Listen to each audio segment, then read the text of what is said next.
Hello friends, स्वागत है आपका हमारे YouTube channel Navodaya classes 2K20 में। नवोदय क्लासेज 2020।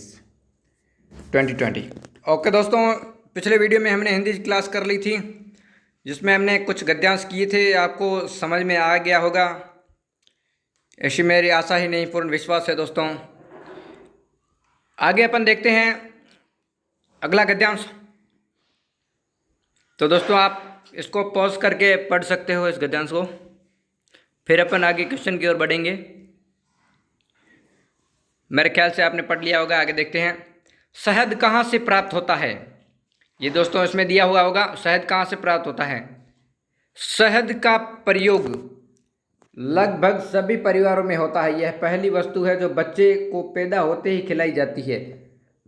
वह बहुत कम लोग जानते हैं कि शुद्ध शहद कैसे उत्पन्न होता है। शहद की मक्खियाँ फूलों से रस चूसती है। वे बड़े बड़े पेड़ों व पहाड़ियों पर छत्ता बनाती है। इन छत्ता को तोड़ना आसान नहीं है। शहद निकालने के लिए मधुमक्खियों को धुआं करके भगा दिया जाता है। एक छत्ते में लगभग 15 किलोग्राम तक शहद निकल जाता है। इसके साथ साथ लगभग 1 किलोग्राम से अधिक मोम भी निकल जाता है और मोमबत्ती बनाने के काम में आता है। शहद में बहुत गुण होते हैं।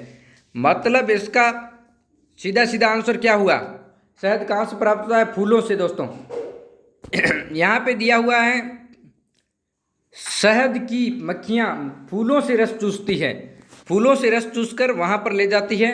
तो अपना प्राथमिक कहाँ से हुआ? प्राथमिक फूलों से स्टार्ट हुआ। फिर वो मधुमक्खियाँ लेकर छत्ते में जाती है और छत्ते से वो रस को उधर छोड़ देती है। वो रस से भर जाता है। तब लोग क्या करते हैं? धुआं करते हैं, जो छना बोलते हैं। इधर हमारे इधर राजस्थान में छना बोलते हैं। जो गाय का गोबर होता है उसको सुखोकर जो उपला बनाया जाता है उसको जलाकर उसका धुआं किया जाता है। उसको पूरे तरह से नहीं जलाया जाता, उसका बस धुआं किया जाता है। और धुएं से वो भाग जाती है, रस छोड़कर भाग जाती है। तो बाकी बचा हुआ रस वो ले लेते हैं। ठीक है, उसी को शहद कहते हैं, रस को। ठीक है दोस्तों, अब समझ में आ गया होगा शहद क्या होता है। शहद को इंग्लिश में हनी भी बोलते हैं। ये बहुत ताकतवर होता, ताकत के काम आता है। बच्चे खाए तो इससे दिमाग भी बहुत तेज होता है। ठीक है, आगे देखते हैं दूसरा, धुआं क्यों किया जाता है।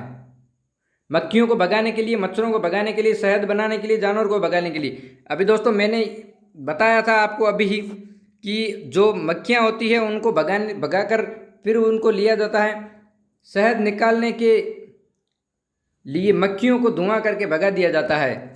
यहाँ पर देखो दोस्तों, मक्खियों को ए ऑप्शन मैंने पहले भी बता दिया है कि मक्खियाँ होती है वो क्या करती है? डंक मारती है। जो मधुमक्खी होती है, बी बोलते हैं इसको, बी इंग्लिश में बी यानी मधुमक्खी। मधुमक्खी होती है वो क्या करती है? डंक मारती है। डंक से सूजन हो जाती है, शरीर फूल जाता है। किसी किसी को ज़्यादा डंक मारने से एलर्जी भी हो जाती है, वो बीमार भी पड़ जाता है। ठीक है दोस्तों, तो उनको भगाने के लिए रस लिया जाता है, फिर उनको भगाया जाता है। वो धुआं करके भगाया जाता है, ऐसे वो भागती नहीं है। अगर एक बार पीछा कर लेती है तो वो छोड़ती भी नहीं है। दोस्तों आप भी ध्यान रखें। आगे कभी आपको कहीं पर छत्ता मिल जाए, पेड़ पर, कहीं पर भी, आपको घर के बाड़े में कहीं पर भी मिल जाए, उनसे बचकर रहना।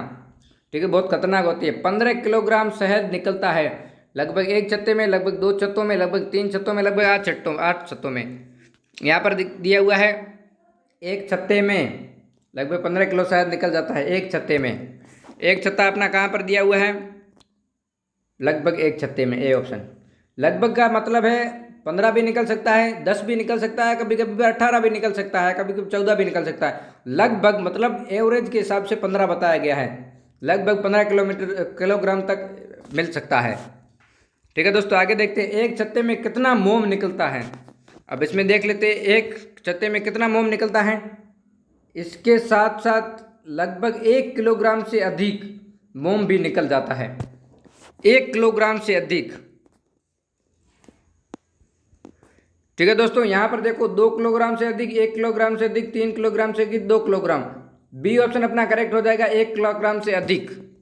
2 किलोग्राम तक नहीं पहुँचता है, 1 किलोग्राम से अधिक होता है। मोम से क्या बनाया जाता है?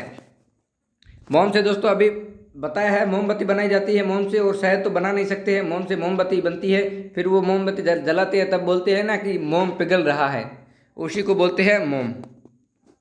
आगे देखते हैं अगला वाला गद्यांश। पॉज करके आप रोक सकते हो, मैं पढ़ देता हूँ एक बार। एक चतुर बुड्ढे के 4 पुत्र थे।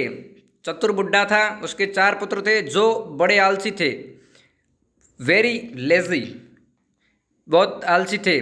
वे सदैव आपस में लड़ा करते थे। 4 ही पुत्र थे, चारों में लड़ाई होती थी आपस में डेली के, और कोई काम नहीं करना चाहते थे। वो बस चतुर बाप था, उसकी कमाई पर ही पलना चाहते थे, सारा दिन लड़ाई करते रहते थे और कुछ काम धंधा नहीं करते थे। एक दिन उस बुड्ढे ने अपने लड़कों को अपने पास बुलाया और एक पका हुआ आम उन्हें खाने को दिया। आम को देखकर वे आपस में लड़ने लगे, क्योंकि प्रत्येक लड़का संपूर्ण आम खाना चाहता था। मतलब हर कोई चाहता है कि मेरे को एक आम मिल जाए, एक एक आम सभी को मिल जाए, मेरे को भी एक आम मिल जाए पूरा पूरा। जैसे अपन उसको काट कर उसकी फाली करते हैं, वैसा नहीं, मेरे को सीधा आम एक एक मेरे को दे दिया जाए, उसी प्रकार से। अतः वे सब उस आम के लिए 1 घंटे तक लड़ते रहे। एक आम था, अब 4 भाई थे, किस किस को बांटे। वो कट नहीं करना चाहते थे, वो सोचते थे कि एक एक आम मिल जाए, लेकिन आम तो एक ही था, अब किसको मिले। इसलिए 1 घंटे तक लड़ते रहे। अंत में एक बंदर वहाँ आया और उस आम को लेकर भाग गया। मतलब चारों के चारों रह गए और बंदर उसका फ़ायदा ले गया। यह देखकर वे लड़के बहुत दुखी हुए। तब उनके पिता ने कहा, तुम आम नहीं खा सके क्योंकि तुम सब आपस में लड़ने लगे हैं। मतलब आपकी आपने जो बुराई की उसकी भलाई कोई दूसरा ले गया। आप लड़ते रहे, अगर आप बांट कर खा लेते, एक एक फाली करके खा लेते, एक उसकी गुठली ले लेता, उसका जो बीज होता है वो ले लेता, और एक ऊपर वाला ले लेता, एक पीछे, ऐसे करके सब बांट लेते तो अच्छा रहता, सभी को बराबर का हक मिलता। ठीक है। पिता की इस बात का बच्चों पर बहुत प्रभाव पड़ा। पिता ने ऐसी बात कही ना कि आपस में लड़ते रहोगे तो कुछ नहीं मिला आपको, इसका बहुत अच्छा प्रभाव पड़ा। उन्होंने भविष्य में आपस में झगड़ा न करने का निश्चय किया। ठीक है दोस्तों, वो उसके बाद कभी नहीं लड़े। उन्होंने निश्चय कर लिया कि हम आपस में कभी नहीं लड़ेंगे, सब मिल बांट कर खाएंगे पिएंगे। ठीक है, अब प्रश्न के ऊपर आते हैं। लड़के किस प्रकार के थे? लड़के दोस्तों मैंने अभी पहले ही बता दिया था, जो बड़े आलसी थे। मतलब आलसी कहाँ पर दिया हुआ है? ऑप्शन नंबर सी में, वेरी लेजी थे। ठीक है, आलसी थे। चतुर तो उनका बाप था, पिताजी। वे आपस में हमेशा क्या करते थे? झगड़ते थे, खेलते थे, साथ साथ रहते थे, घूमने जाया करते थे। दोस्तों पहले से बता दिया था, झगड़ते थे, इसलिए बाद में उनको उनके पिताजी ने शिक्षा दी, इसलिए वो समझ गए। बाद में अंत में जाते जाते वो समझ गए। आगे देखते हैं तीसरा प्रश्न। बुड्ढे ने लड़कों को क्या दिया? धन दिया, इनाम दिया, सोना दिया या आम दिया? बुड्ढे ने एक आम दिया। डी ऑप्शन करेक्ट हो जाएगा दोस्तों। उन्होंने आम दिया, एक आम दिया। ठीक है, जिससे वो झगड़ा करने लगे थे और वो आम बंदर लेकर भाग गया। आम कौन लेकर भाग गया? सीधी सी बात है, बंदर।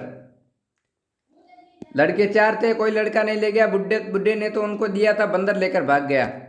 ठीक है दोस्तों, ये ऑप्शन करेक्ट हो। लड़ाई लड़ने से मिलता है, लड़ाई लड़ने से दोस्तों क्या मिलता है?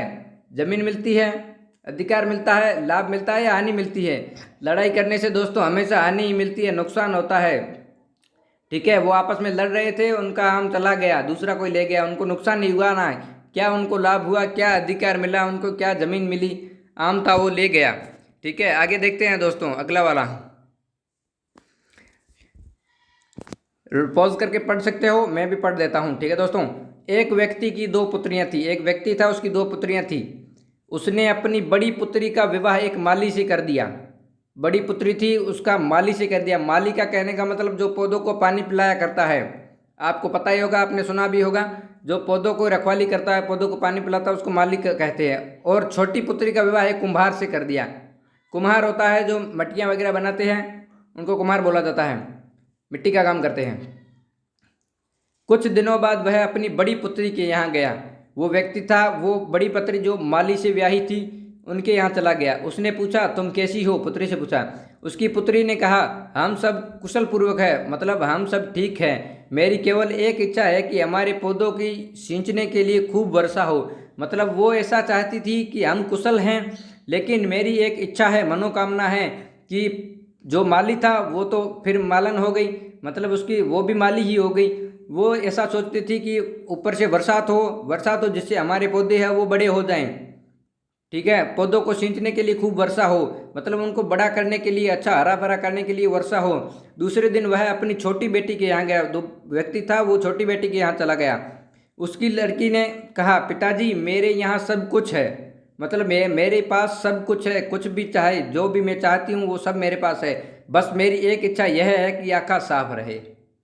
मतलब उनके यहाँ क्या होता था कि कभी बरसात होती थी, कभी क्या होता, बादल आते थे, कभी आंधी आती थी, इसलिए वो परेशान हो गए थे कि बार बार क्या पानी आता है, रात को सोने नहीं देते हैं, नींद नहीं लेने देते हैं, और पूरा कीचड़ वगैरह कर देते हैं, आंधी आती है धूल उड़ा देती हैं। वो ऐसा साथ चाहते थे कि आकाश साफ रहे, कुछ ना हो। ठीक है, अब दोनों की अलग अलग इच्छाएं थी, ठीक है, ताकि हमारे बर्तन पक जाएं। दोस्तों वो ऐसा नहीं, वो ऐसा चाहती थी कि बर्तन पक जाए, मतलब अगर आपने मिट्टी के बनाए हैं तो वो धूप में रखेंगे तो वो जल्दी से पक जाएंगे। मतलब वो ऐसा सोचती थी कि धूप आए, जल्दी से धूप आए, मौसम साफ रहेगा तो सूरज एकदम सामने होगा, वो धूप फैलाएगा, धूप आते ही वो एकदम पक जाएंगे। ज़्यादा धूप पड़ेगी, गर्म होंगे तो पक जाएंगे।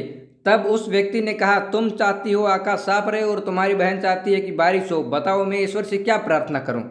मतलब उस व्यक्ति ने कहा, दोनों में किसकी इच्छा को पूरा कराऊं? अगर बादल मंगवाऊंगा, अगर वर्षा करवाऊंगा तो तुम बोलोगी कि मुझे मौसम साफ चाहिए, और अगर मौसम साफ करवाऊंगा तो बड़ी वाली बोलेगी कि मुझे वो पानी चाहिए, मतलब वर्षा चाहिए, तो इसलिए इसके लिए तो ऊपर बादल होने चाहिए, मौसम साफ नहीं हो सकता। फिर अब प्रश्नों के ऊपर आते हैं, क्या कहता है, बड़ी पुत्री का विवाह किसके साथ हुआ?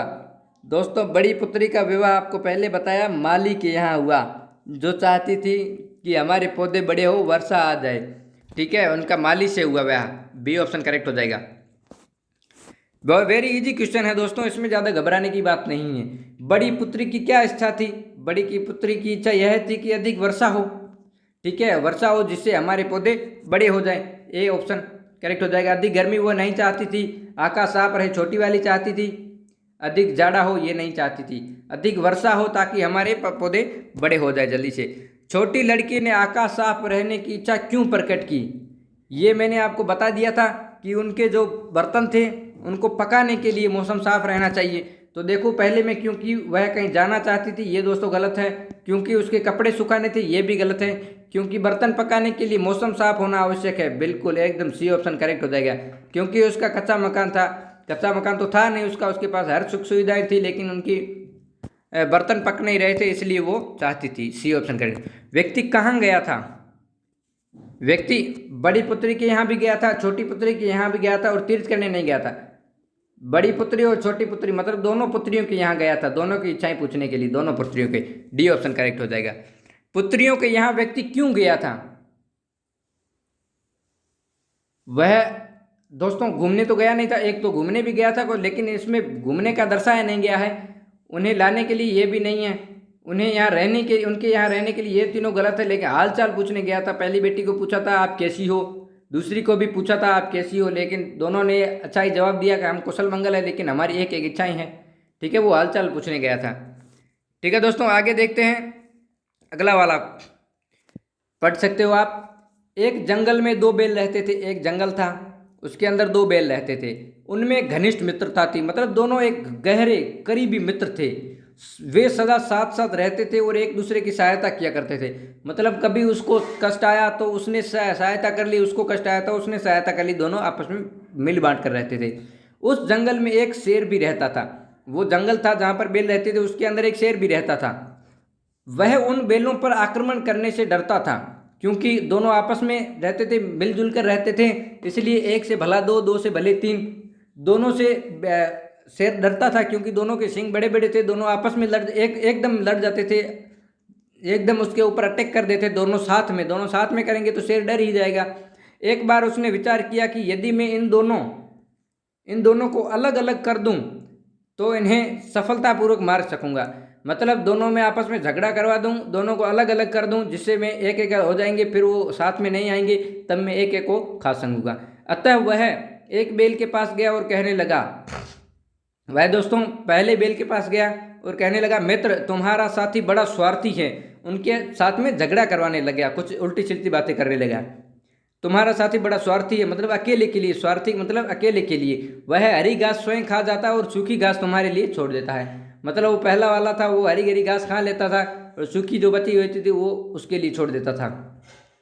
वह बैल शेर की बात मानकर अपने साथी से अलग चलने लगा। ठीक है दोस्तों, पहले वो साथ साथ में रहते थे, एक उधर चरता था एक उधर चरता था, लेकिन इसके कहने, शेर के कहने के बाद वो दोनों अलग अलग चरने लगे। वो बैल था वो उसके विपरीत जाने लगा, मतलब एक खेत में वो गया तो दूसरे खेत में वो घुस गया। ठीक है दोस्तों, शेर ने दूसरे बैल से भी यही बात कही, दूसरे बैल को भी यही बोला कि तुम्हारा दूसरा वाला, पहला वाला जो दोस्त है वो बहुत स्वार्थी है, वो हरी हरी घास खा जाता है और सूखी छोड़ देता है तुम्हारे लिए। मतलब दोनों को आपस में झगड़ा करवा लिया, दोनों को पता नहीं था। परिणाम यह हुआ कि दोनों पृथक पृथक रहने लगे। पृथक पृथक मतलब अलग अलग रहने लगे। शेर ने अवसर का लाभ उठाकर उसमें से एक को मार डाला। मतलब शेर ने दोनों को अलग कर दिया, फिर पहले उसने योजना बना ली थी कि अलग अलग करूंगा, तब मैं एक एक को मार दूंगा। उसने एक को मार गिराया। कुछ समय पश्चात दूसरा बैल भी मारा गया। थोड़े समय बाद, मतलब 10-15 दिन, 1 महीना मान लो शायद, उसके बाद उसने दूसरे बैल को भी मारा। दोनों बैल अपनी मूर्खता के कारण शेर का भोजन बन गए। मतलब दोनों, उस मूर्ख की, जो शेर था, शेर चतुर था, वो दोनों मूर्ख थे और दोनों आपस में झगड़ा करके अलग हो गए। शेर के मूर्खता, चतुरता पर वो मूर्ख बन गए, तो शेर के शिकार बन गए, वो मारे गए। अब बताओ, सिर्फ जंगल में बैल रहते थे। बैल कितने थे? 2 थे। 2 आपस में एकदम घनिष्ठ मित्र थे, 2 थे। इसका ए ऑप्शन करेक्ट हो जाएगा। घनिष्ठ मित्रता थी, बैल और शेर के बीच नहीं थी। दोनों बैलों और शेर की नहीं थी। बैल और अन्य जानवरों की ये भी नहीं थी। दोनों बैलों में, बिल्कुल राइट है। दोनों बैल थे 2, उन दोनों में घनिष्ठ मित्रता थी। शेर के साथ उनकी मित्रता नहीं थी। आगे देखते हैं दोस्तों, शेर ने क्या योजना बनाई बैलों को जंगल से निकाल देने की। ये दोस्तों पहला गलत है। बैलों को मार डालने की, बिल्कुल करेक्ट है। आगे देखते हैं, बैलों को चारा न खाने की, ये गलत है दोस्तों। चारा तो खा रहे थे पहले से, ऐसे थोड़ी मना कर सकता है। बैलों के साथ मित्रता बनाने की, मतलब वो मित्रता नहीं बनाना चाहता था, वो उनको दोनों को दूर दूर भगाना चाहता था और मार कर खाना चाहता था। बी ऑप्शन एकदम करेक्ट हो जाएगा, बैलों को मार डालने की। अगर इसके अंदर ये भी दिया होता ऑप्शन कि वो दोनों को, उसने योजना बनाई कि दोनों को अलग अलग कर दे, मतलब दोनों में झगड़ा करवा दे, तो वो भी करेक्ट हो सकता था। लेकिन यहाँ पर बैलों को मार डालने की बात की गई है, तो उसने पहले तो मारने की प्लान बनाई कि कैसे मैं मार सकूं। मार तो सकता नहीं था, इसलिए उसने प्लान बनाया, ऐसा योजना बनाई। शेर ने बैल से क्या कहा? ठीक है, शेर ने क्या कहा? तुम्हारा साथी अपना भला चाहता है जो हरी घास खा जाता है। अपना भला चाहता है, तुम्हारी बुराई करता है, तुम्हें जंगल से निकालना चाहता है, तुम्हें मारना चाहता है। ये दोस्तों तीनों गलत हो जाएंगे। तुम्हारी बुराई करता है ऐसा उसने नहीं बोला। उसने बोला कि वो घास खा जाता है हरी हरी और तुम्हारे लिए सूखी छोड़ जाता है, वो स्वार्थी है, अपना ही भला चाहता है, स्वार्थी अपना भला चाहता है। तो ए ऑप्शन अपना करेक्ट हो जाएगा। तुम्हारा साथी अपना भला चाहता है, मतलब वो स्वार्थी है जो हरी घास खा जाता है और पीछे सूखी घास छोड़ जाता है, इसलिए ए ऑप्शन करेक्ट हो जाएगा। तुम्हें मारना चाहता है, ये उसने बोला नहीं था। तुम्हें जंगल से निकालना चाहता था, ये भी नहीं बोला उसने। ठीक है दोस्तों, आगे आज लास्ट क्वेश्चन देखते हैं, 5वां। इस गद्यांश को पढ़कर क्या शिक्षा मिली? अब इसकी शिक्षा देखनी है। इसमें दोस्तों ज़्यादातर लोग कंफ्यूज होते हैं कि क्या शिक्षा मिली इससे।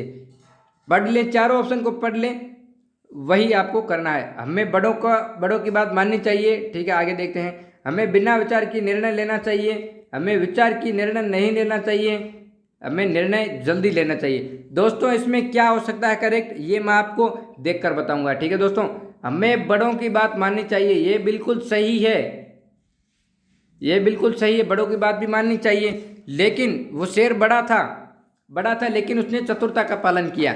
आगे देखते हैं दोस्तों, हमें बिना विचार की निर्णय लेना चाहिए। ऐसा दोस्तों बिल्कुल कभी नहीं करना चाहिए। हमें बिना विचार की पहले विचार कर लेना चाहिए, उसके बाद निर्णय लेना चाहिए। हमें बिना विचार की निर्णय नहीं लेना चाहिए, बिल्कुल करेक्ट आंसर है डी। हमें निर्णय जल्दी लेना चाहिए, ये भी नहीं हो सकता। बड़ों की बात माननी चाहिए, लेकिन वो बड़ा था लेकिन उसे चतुरता से बात की। पहले अपने को निर्णय लेना चाहिए, फिर बात माननी चाहिए कि अगर बड़े भी कहते हैं तो ये क्या सही है या गलत है। पहले हमें निर्णय लेना चाहिए, विचार करना चाहिए, फिर पहले हमें विचार करके फिर निर्णय चाहिए। एक दूसरे को पूछ लें कि क्या ऐसा है या ऐसा नहीं है, ऐसा मैं करूँगा तो क्या होगा, क्या ऐसा करना सही है। पहले विचार कर लेना चाहिए एक दूसरे को पूछ कर। सी ऑप्शन एकदम करेक्ट हो जाएगा दोस्तों अपना। आगे देखते हैं अगला वाला गद्यांश।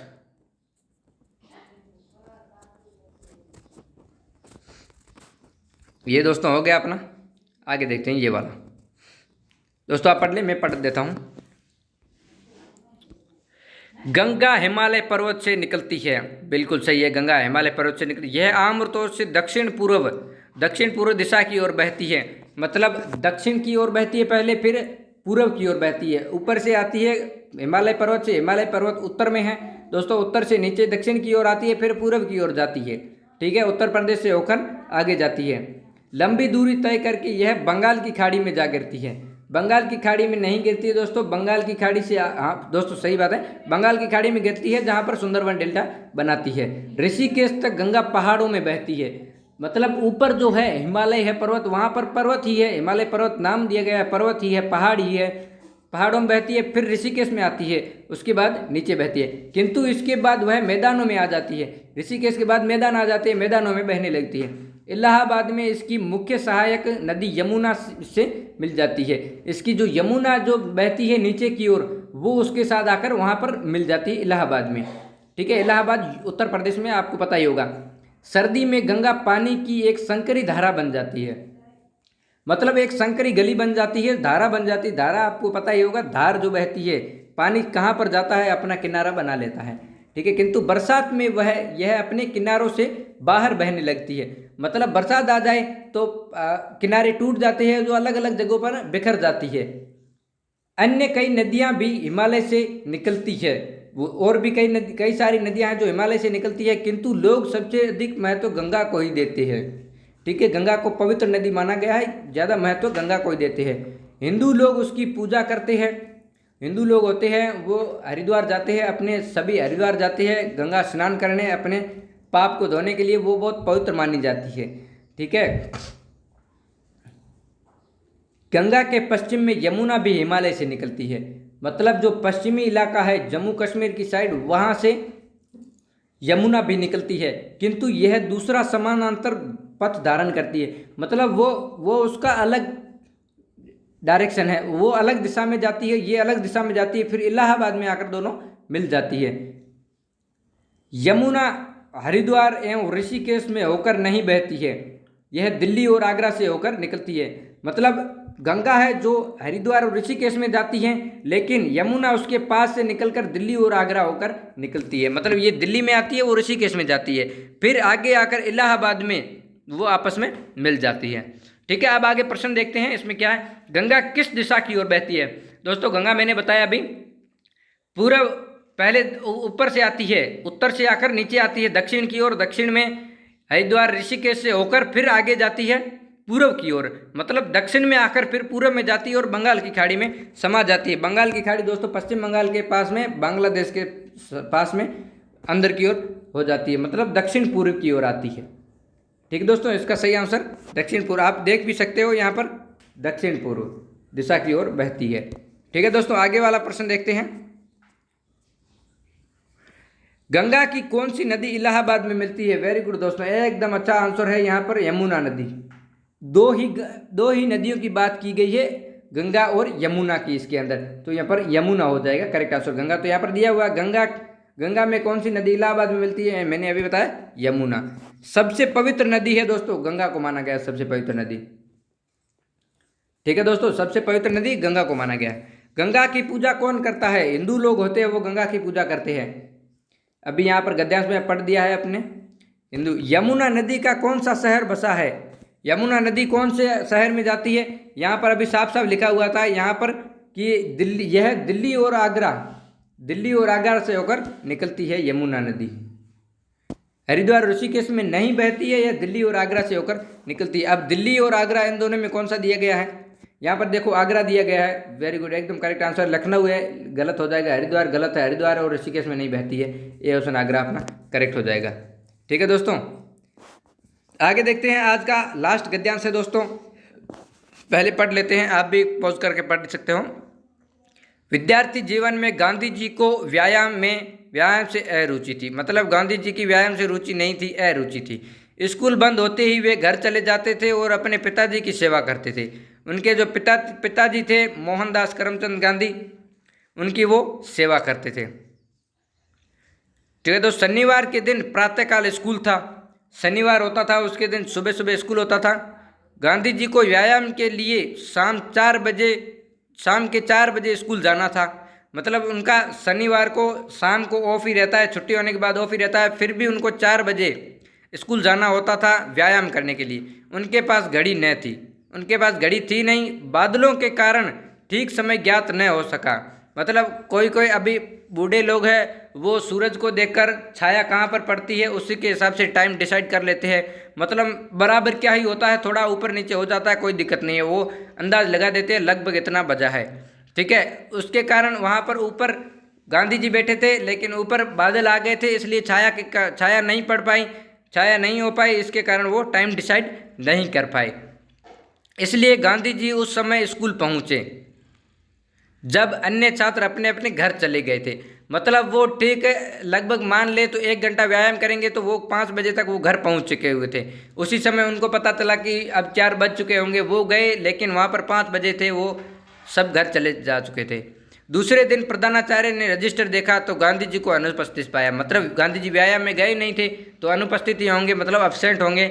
जब उनसे कारण पूछा गया तो उन्होंने जैसा घटित हुआ था बता दिया। मतलब ऐसा ही बताया कि ऊपर बादल आ गए थे, मेरे पास घड़ी नहीं थी और मैं लेट हो गया। किंतु प्रधानाचार्य ने उनके कथन पर विश्वास नहीं किया और उन पर जुर्माना कर दिया। उन्होंने विश्वास नहीं किया, आप झूठ बोल रहे हो, आपको आना नहीं था, व्यायाम करना ही नहीं था आपको, आप में रुचि ही नहीं है, इसलिए आप नहीं आए। ठीक है, गांधी जी को रुचि थी, किसमें रुचि थी? व्यायाम में, क्योंकि यहाँ पर व्यायाम की ही बात कही, खेल की बात नहीं की, पढ़ाई से स्कूल जाने से ये बात ही नहीं की कि व्यायाम से एक से ही अपना आंसर, एक ही बात की गई, आंसर यहीं पे। गांधी जी सेवा करते थे, किसकी सेवा करते थे? अपने पिताजी की, मोहनदास करमचंद गांधी की। यहाँ पर देख सकते हो आप, व्यायाम में रुचि थी, स्कूल बंद होते हुए पिताजी की सेवा करते थे, देख सकते हो आप अच्छे से। गांधी जी को कितने बजे जाना था दोस्तों? यहाँ पर दिया गया है, गांधी जी को कितने बजे जाना था? शाम 4 बजे, शाम के 4 बजे स्कूल जाना था। मतलब शाम होते ही 4 बजे स्कूल उनको जाना था व्यायाम करने के लिए। आगे देखते हैं दोस्तों, गांधी जी के पास कौन सी घड़ी थी? HMT, सोना। गांधी जी के पास घड़ी नहीं थी, इनमें से कोई नहीं। गांधी जी के पास दोस्तों घड़ी नहीं थी, इसलिए वो बादलों के कारण लेट हो गए। सूर्य से अपनी दिशा या क्या बोलते हैं उसको, वो टाइम डिनोट करते थे वो। ठीक है, टाइम निर्धारित करते थे। ठीक है, उनके पास घड़ी नहीं थी, कोई भी घड़ी नहीं थी। आगे देखते हैं दोस्तों, गांधी जी के समय से न आने पर क्या हुआ? जुर्माना किया, जेल भेजा, स्कूल से निकाल दिया, गांधी जी की पिटाई की। ये दोस्तों जेल नहीं भेजा, स्कूल से निकाल नहीं दिया और गांधी जी की पिटाई भी नहीं हुई, जुर्माना उन पर थोपा गया। यहाँ पर देख सकते हो आपको, प्रधानाचार्य ने उनके कथन पर विश्वास नहीं किया और उन पर जुर्माना कर दिया। ठीक है, तो दोस्तों यहाँ पर जुर्माना किया गया, ए ऑप्शन एकदम करेक्ट हो जाएगा। तो दोस्तों आज के लिए इतना ही। अगर वीडियो अच्छा लगे हो तो लाइक करें, शेयर, ज़्यादा से ज़्यादा लोगों तक शेयर करें, और अगर चैनल पर दोस्तों नए हैं तो सब्सक्राइब जरूर करें, ताकि आपको मेंटल एबिलिटी की जो 10:30 बजे डेली क्लास होती है उन पर भी आप ज्वाइन हो सको, आपको तुरंत नोटिफिकेशन मिल सके। और मैथ की भी ठीक 12 बजे क्लास होती है, उसको भी आप नहीं मिस कर सको। बाकी आपके 5 दिन बचे हैं, मिनिमम 5 दिन, आखिर 5 दिन बहुत मेहनत कर लोगे तो बहुत अच्छा स्कोर कर पाओगे। ओके दोस्तों, वेरी नाइस, थैंक यू।